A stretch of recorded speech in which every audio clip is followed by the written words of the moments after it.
Hello everyone, welcome to a brand new video, and today I got something very exciting in my opinion.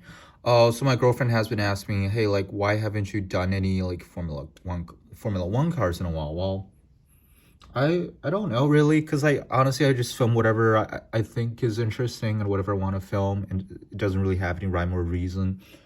The other thing is that most of my Formula One cars are 143 scale, and that doesn't really mean anything either. I don't know, but I haven't been doing them a lot. But today I got two very interesting cars, and afterwards I'll probably film some other 164 and 143 Formula One cars as well. But yeah, as you can see, this is a pair of 2021 McLaren MCL35M, and specifically as it says on the box here, Monaco edition. And what Monaco edition means is, well, basically, it's a Golf livery. And yeah, I got this pair. I think, at least for now, it does seem like it is a China exclusive. So unfortunate for everyone who does not live in China. You can get a pair of these. I paid 400 400 yuan, 400 CNY for it. That'll be about a little bit over, let's see, because it's like 127 right now. So 400 divided by 7. Jesus, so it's like a little bit less than $60 for the two of them. So that's very expensive, actually. Uh, like a pair of them can basically get you like can almost get you a 143 scale Spark or Mini Champs Formula One model.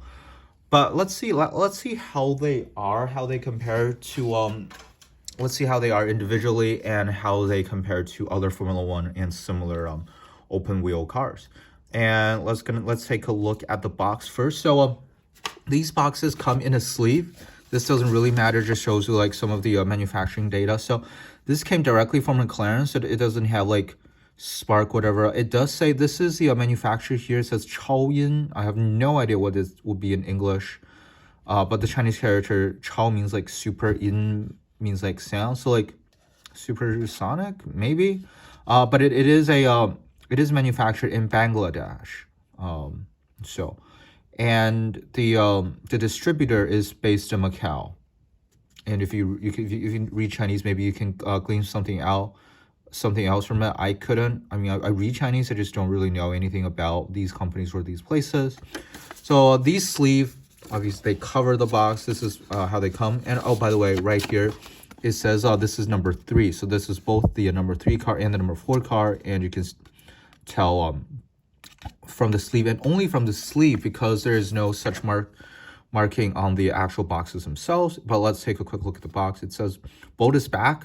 I don't know what the fuck that's supposed to mean. It's not supposed to be bold, because like Golf is just one of the most iconic racing liveries. It's not really like brave to introduce it, you know. Monaco 2021. On the other side, it says MCL35M Monaco edition, 164 model. 100% recyclable packaging with see, that's pretty cool in my opinion.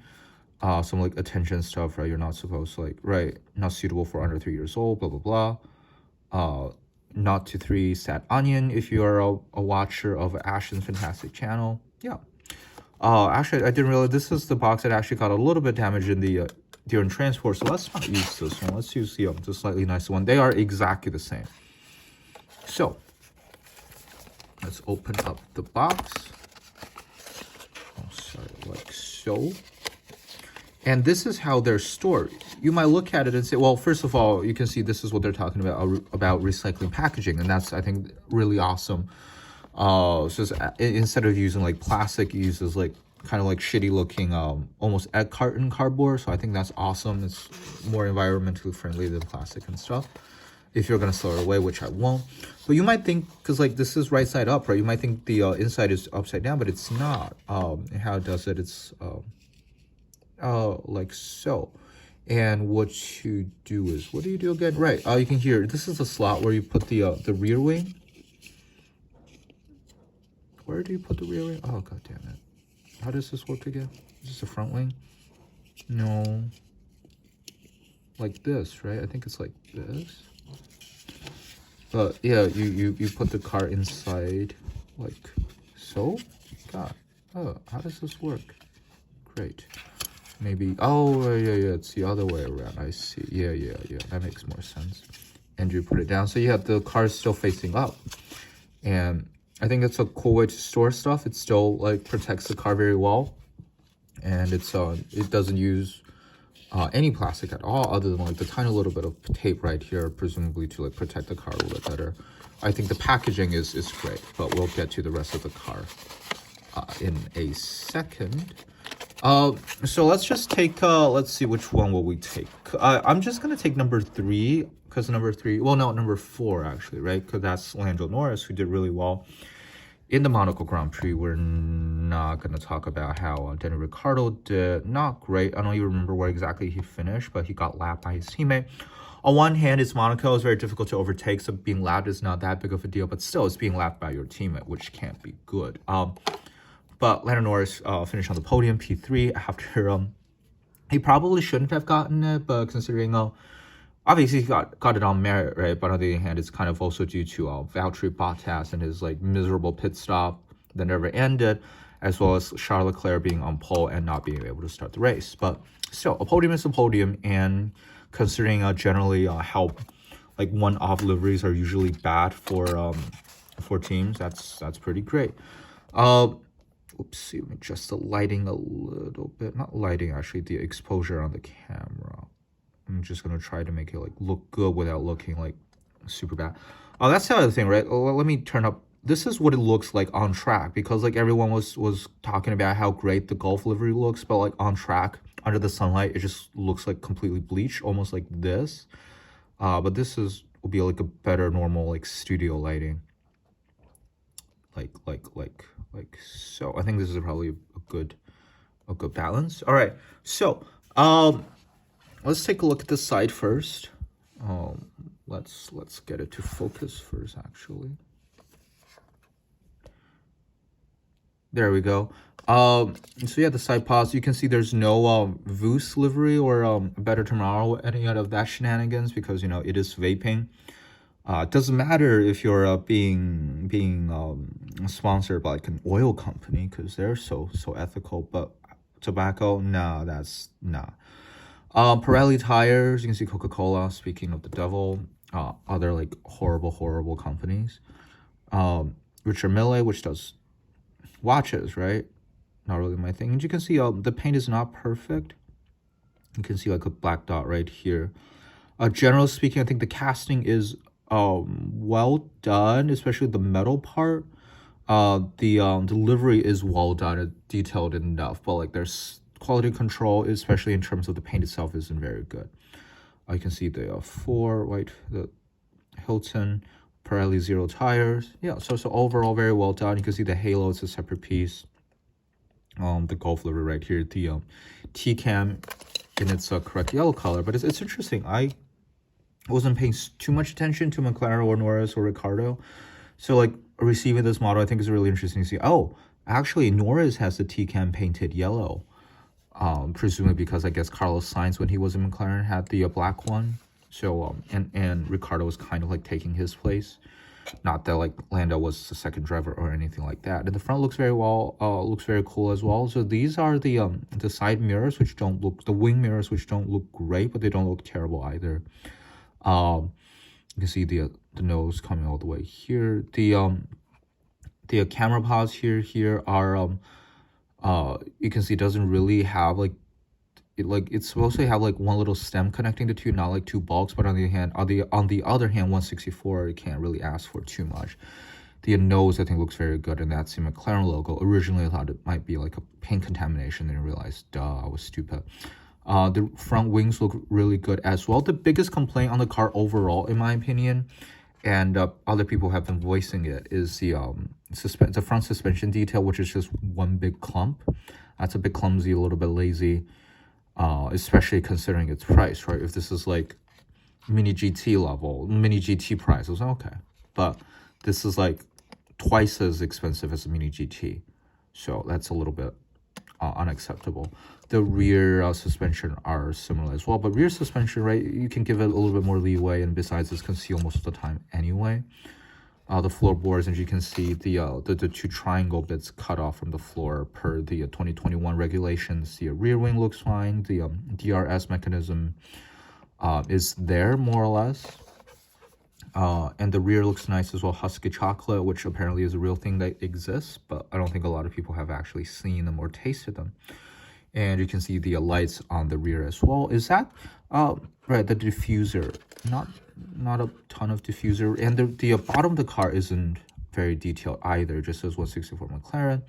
It's not horrible, but on the other hand, like I think at the very least they can do is like paint the wood color on this. But a lot of like 143 brands don't do that either. So all right, fine. But the bottom is definitely pretty plain. But you're not gonna see them most of the time anyway, right? Another thing I have noticed, maybe it's not as pronounced on this one. Oh, does it roll? Focus.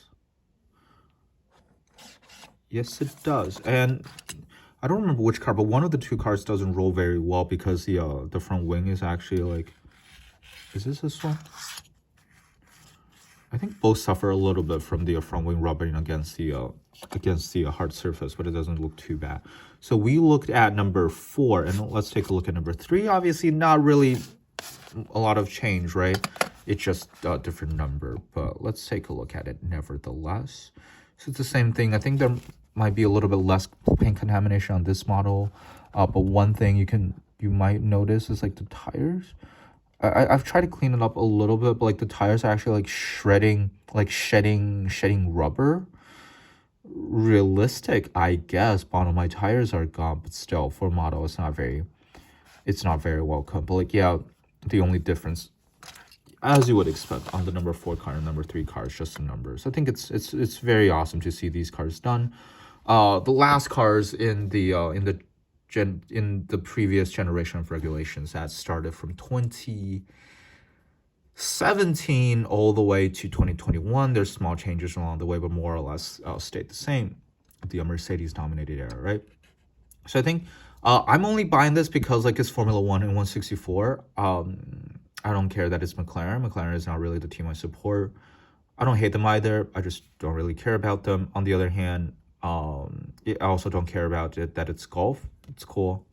I wasn't the biggest fan of the Golf livery, but now I think now having the models in my hand, I think they look really good. But yeah, I'm just happy to get like 164 Formula 1 cars, especially modern ones. So I'm very much looking forward to the Mercedes 2020 W11 and the 2021 W12 being released by Tarmac Works, as well as older Formula 1 cars that Mini GT said they wanted to make, but we haven't heard from them in a while now. Anyway, let's take a look. Let's give it a comparison to some other cars. First of all, this is a Spark model, 164. I've definitely showcased it before. Let's see, focus, and then change the exposure a little. Sweet. So this is the 2015 car, right? The infamous GP2 engine. Although this is Jenson Button, not Fernando Alonso. But let's take a look at, first of all, the length. Look at that. Look how, great. Yeah, look how much longer the new car is, and especially like the wheelbase, the whole thing, right? There's more length behind the rear axle, and there's more space ahead of the front axle, and then the wheelbase is still significantly longer. But the other comparison, you can see how detailed for a Spark 164 model, how much more detailed the front suspension is, and in comparison to this, which is just, like I said, a clump. On the other hand, you can see a little bit missing paint on the Spark model, while this one has slightly better quality control, but not by much, I would say. Another comparison you can make is with the Kyosho. I'm pretty sure I did a video on this. Not a great video, but a video nevertheless. You can see from this is the Ferrari F2002, and like compared to these two, it's like even more significant difference between these two, right? Just how much these things have grown. And one last comparison, and again, like, see the suspension details? Look at the Kyosho. It's not that difficult, these things weren't expensive back in the day. Even back in the day, they weren't expensive, right? You think was like better technology, better manufacturing and design methods. you can keep the cost down. But what I do like is the front wing. I think the front wing looks really good. The general body is good too, just the suspension. Like as far as the casting goes, the suspension is just a big downer. Last but not least, a much older model that I haven't showcased before. Yeah, that's interesting. It's a Kyosho. I think it's 19. Oh, I don't remember the year exactly. I think 1951, right? Because Alfa Romeo was in Formula One for 1950 and 51, and then they dropped out. The Alfa Romeo 159. Yep, 159 of Feta. Does it have the year? No, it is not. Let's just say it's 1950, and we'll see. But like size-wise, they're not that different between the F2002 and the Alfa Romeo from the 50s. I think it's interesting. Obviously, it's a lot less bulky. I think it's cool. Or maybe Kyosho fucked up the scale. I think that's unlikely. But on the other hand, they also don't look right next to each other either. But oh well. Let's just assume that Kyosho did the scale right. Because why wouldn't they? But I'll make a video on this sometime soon, I'm sure. But one that is not a Formula One car, but I think is a lot more interesting to compare to is another... one last size comparison. Green light, Ford F-150.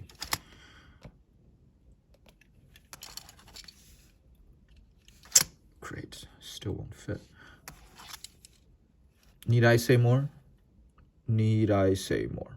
Now, as I was saying, another car that is not technically Formula One, but still I think a good base of comparison is this Tarmac Works Formula 3 car that I will make a separate video on because I think I love it. I think this might be the best like Formula One, well, best Formula / like open wheel racing car that came out in a long time. Might be the best one ever, and that's high praise. But I think it's deserving. Look at how intricate this is. By the way, this is a Sophia Flesch car from a 2019 Macau Grand Prix after the, after like suffering pretty bad injuries the previous year in Macau. Look how detailed everything is, like from the casting. Look at all of the antennae that are present here, and here. It just looks fantastic. Let's see, are they right? Because of the clumps of the McLaren, you can't really see, but the two wheels are connected to one another, which is obviously not realistic. And now Tarmac Works not only has like very, very well done suspension pieces, but also have the wheels individually rotated. You can see how they're connected right here. So I think that's really cool. The wheels are great, the casting is great, the T-cam, the halo device is very well done. The exhaust coming over from here to the Lara Formula 3 car. It's really cool. I think HWA race lab, right?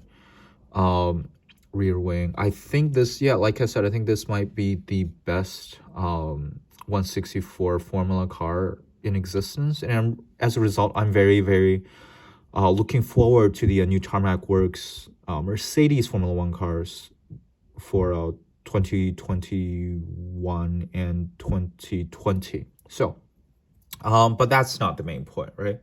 The main point is these McLaren Formula 1 cars, and they have actually been receiving a lot of criticism. I've seen like on like Chinese social media, well, not only social media, but like among Chinese groups that are into like 164 scale cars. I don't think they're terrible, but they're definitely overpriced for what they are. Like it's, for instance, like 200 CNY for one of these is compared to like 130, 140 of a Tarmac Works car at most. Yeah, this is definitely overpriced, but it's a neat little thing. I don't regret paying for it. It is what it is. It could have been a lot better, but what couldn't, honestly? So I hope you enjoyed this rather long 20-minute video, but I think this is a really cool thing I want to share with you guys that unfortunately might not be available to a more international audience. So, but still, I think that's all I have to say. Thank you very much for watching, and I'll talk to you again very soon. Bye.